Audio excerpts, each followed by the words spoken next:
बहुत समय पहले की बात है।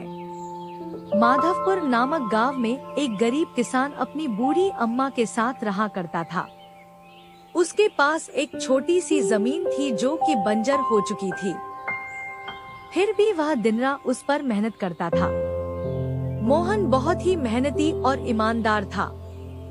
वह एक आत्मविश्वास से भरा हुआ व्यक्ति था जिसे न हालातों से डर लगता था न ही लोगों की बातों से। हर दिन सूरज उगने से पहले ही वह उसी आत्मविश्वास के साथ उठता और अपने खेत की ओर बढ़ता जहां सिर्फ बंजर जमीन थी, लेकिन उसके सपनों की हरियाली छिपी हुई थी। उसे यकीन था कि एक दिन उसकी मिट्टी उसे जरूर जवाब देगी, सोने जैसी फसल बनकर। ओ बेटा मोहन, तेरे लिए मैंने जमींदार से बात कर ली है। वो तुझे अपने पास काम पर रख लेंगे। तू भी जाकर उनसे एक बार बात कर ले बेटा। अब हमारे बस की बात नहीं रही। कम से कम वहां रहकर तू अपना गुजारा तो कर पाएगा।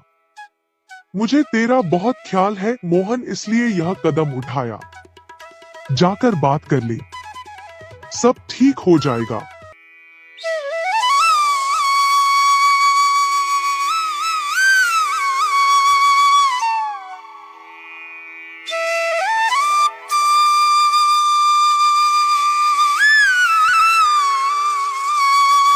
अम्मा, तुमने क्यों बात की वहाँ? मैं नहीं जाऊंगा।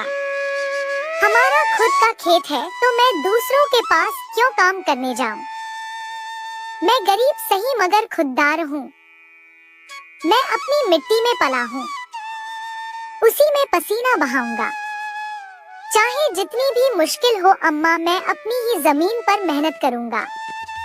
किसी और की नौकरी नहीं करूंगा। अरे मोहन, उस बंजर जमीन में क्या उगाएगा तू?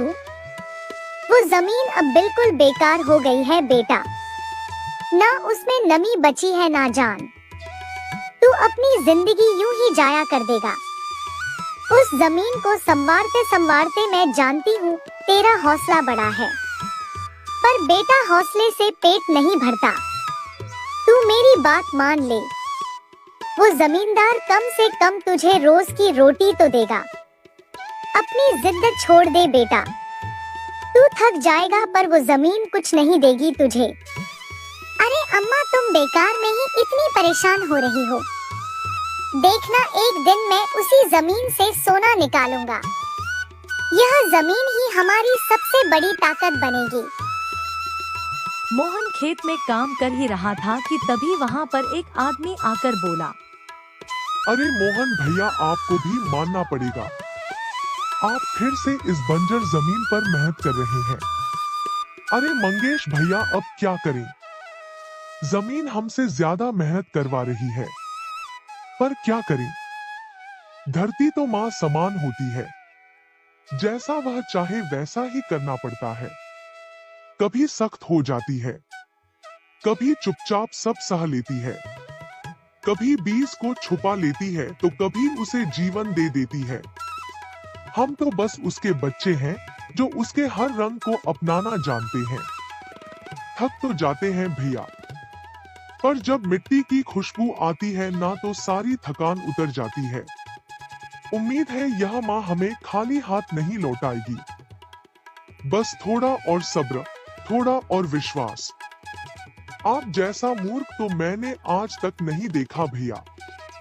क्या सोचते हो आप? दुनिया कहां से कहां पहुंच गई और आप अब भी उसी बंजर जमीन से उम्मीद लगाए बैठे हैं। मोहन के पास उस आदमी की बातों का कोई जवाब नहीं था। वह वहां से अपने घर चला जाता है। जब दोपहर को मोहन थक हार कर घर पहुंचता है तो देखता है कि माँ बुझे हुए चूल्हे के पास चुपचाप बैठी है। क्या हुआ अम्मा? तुम ऐसे क्यों बैठी हो? खाना क्यों नहीं बनाया? क्या बात है? बेटा, चूल्हा जलाने के लिए लकड़ियाँ नहीं है, इसीलिए चूल्हा कैसे जलेगा? बस इतनी सी बात है अम्मा। मैं अभी जाकर ले आता हूँ लकड़ियाँ। मोहन लकड़ियाँ लाने जंगल चला